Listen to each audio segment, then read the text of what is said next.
Hi there, everyone. Today I'm going to share with you a customer disaster story by Nespresso, so don't go away.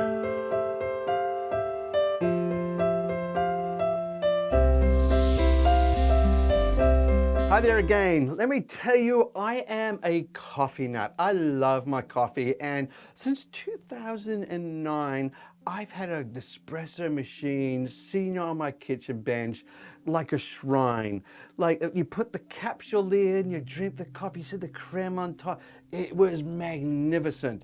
Yeah, so since 2009, so that's in 12 years. I've been buying Nespresso coffee on a regular basis and telling as many of my friends about it as possible, saying, hey, you just got to get an espresso. It's just awesome. But that all changed when we bought a brand new machine.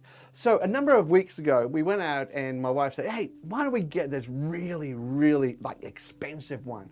And the reason why I like Nespresso so much is you pop the capsule in and it all just happens for you. I know I can get those clip-on ones and all that sort of stuff. My business partner's been telling me I should go and get one of those. But let me tell you, I'm just like, capsule, push button, away you go, and it fills up to the same level each time. I loved it. So we bought this machine, and it was just before Christmas, and I'm there using it. I'm going, why won't it actually remember the levels? Like you can program the levels, it won't remember the level of my cup. And you may say, well, why is that a big deal? It's a big deal for someone who likes their coffee. It really is. And so each time I had to press the button twice. So press it once, fills up, stops, then press it again to fill it up a little bit more. It was driving me crazy. So I called up the team in Nespresso and the help team. And I must admit, the help team people, really good. Yeah, and very friendly people. So I'm there talking to them, and I say, look, here's the problem. They take me to the machine, and I go through all the things while I'm on the phone to them, and sure enough, it just doesn't work.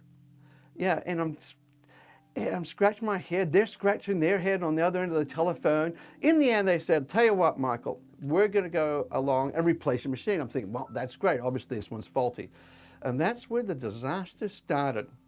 So they said replace the machine, and initially they said, tell you what, just send back the old one, replace the new one. I'm going, well, no, because at least this does make my coffee, you know.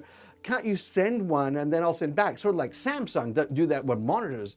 And I've been buying Samsung monitors for my computers and everything like that for ages, and we got two Samsung big huge screens because the reason why is that they send out the replacement and you send back the bad one.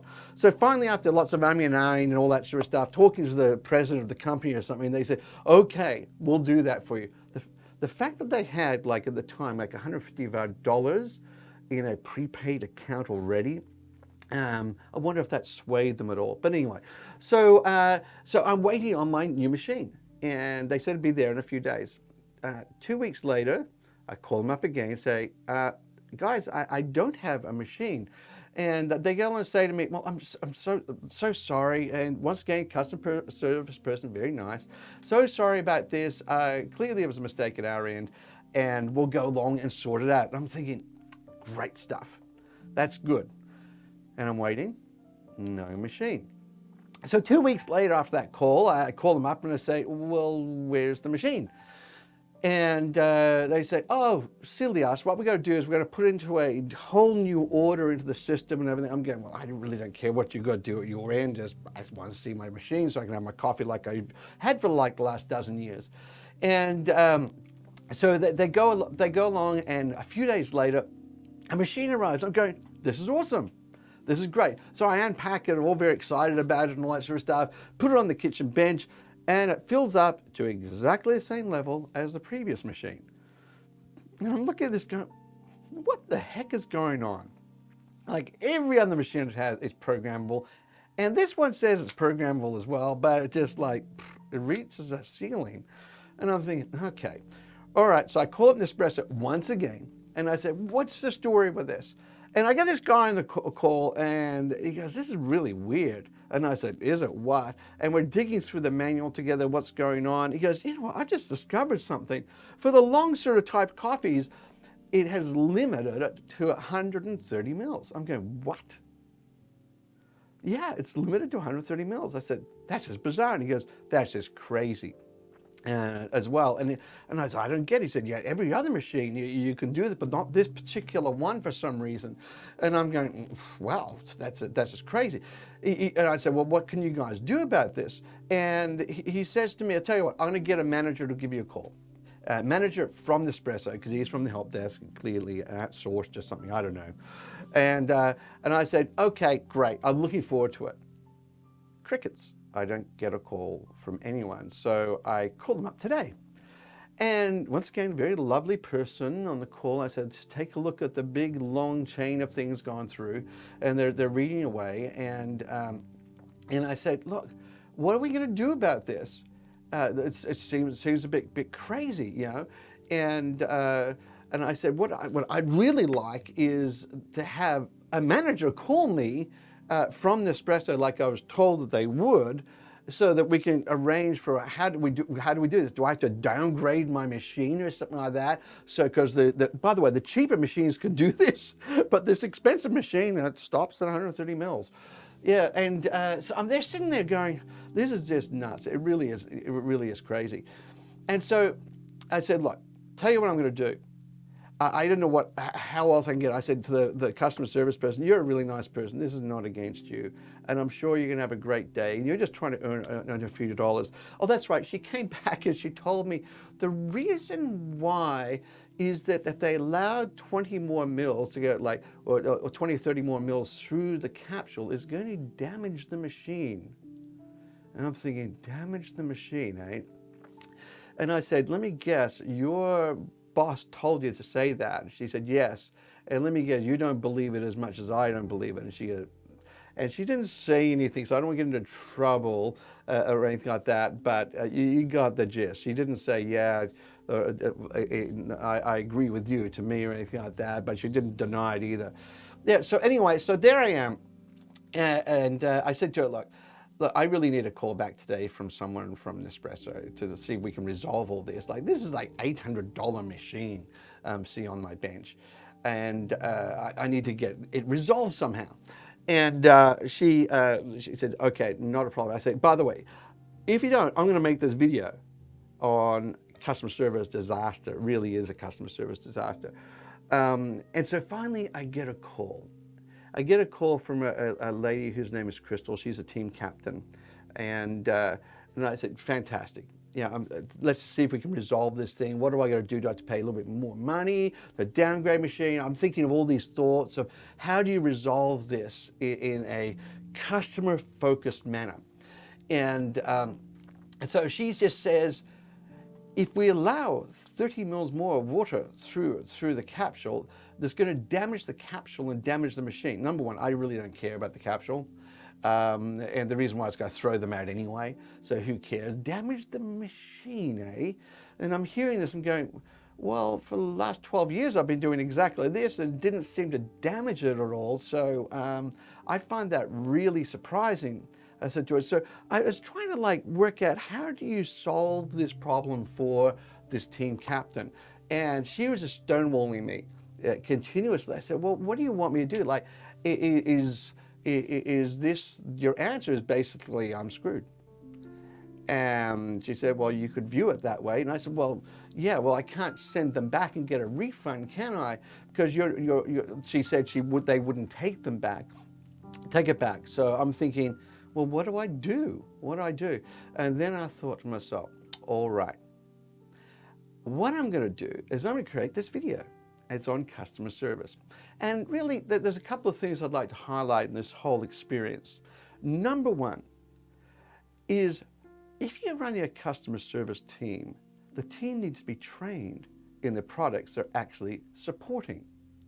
So this particular machine is one of the highlights of Nespresso. No one knew until I got to the very last guy that it could only go up to 130 mils. By the way, the website didn't say that either, so that seemed a little bit odd. In fact, every person we spoke to reinforced the fact that they assumed it would, then it was broken in some way. That's why they sent me a replacement machine in the first place. Yeah, so it was number one. So your customer service team needs to be trained. Nespresso, yours aren't. They really aren't. They're lovely people, don't get me wrong, but they're not trained correctly in all the different aspects of machines. Okay, the next thing is this, is that in terms of customer service, you need to understand the value of a customer. So I've literally spent thousands and thousands and thousands of dollars with Nespresso over like the last dozen years, and they're going to jeopardize that over a machine for them is almost like think of it like an inkjet printer, like it's a disposable item really. And to tell me that it's going to break the machine when if you bought a down-spec one, it's fine, or the machines I've had like the last dozen years, they were fine, and you're going to tell me this new one, it gets broken if you put a little bit too much water through it. I feel like as a customer, I was being lied to. I do. I feel like I was being lied to. And that may be the truth, but that's the way I felt. And it was really quite a disappointing experience. So where does this leave me? Number one is this video.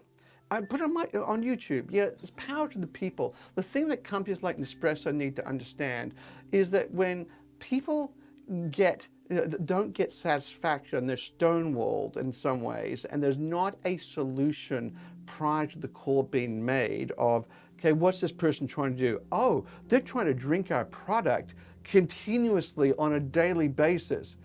And that's what I was trying to do. So so they didn't have any sort of solution for me, and it was just like, well, you're just screwed. And I'm thinking, well, that's not a really good solution for me. So in this day and age of social media and all that sort of stuff, so what can we do as individuals? It just so happens, obviously, I've got my blog and I can talk about customer service and everything and disaster, and that's what I've done just here. That's the start. The second thing is, I happen to have lots of traffic. I can push that out to hundreds of thousands of people each day. And I said to the team captain, I said, I can also go along and let all of the Nespresso executives know exactly what I'm going to do about this. And you may say, well, why am I trying to do this? Number one is, I still want to use your product.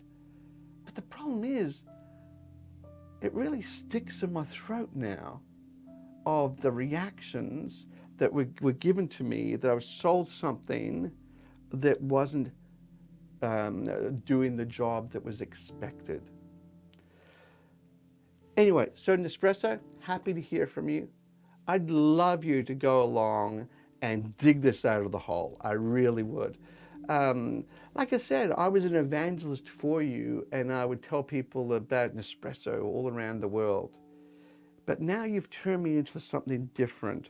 And I really don't like that. I'm normally a very positive guy, but now maybe this power of one person is out to see if he can get some satisfaction. Thanks very much. Have a nice day.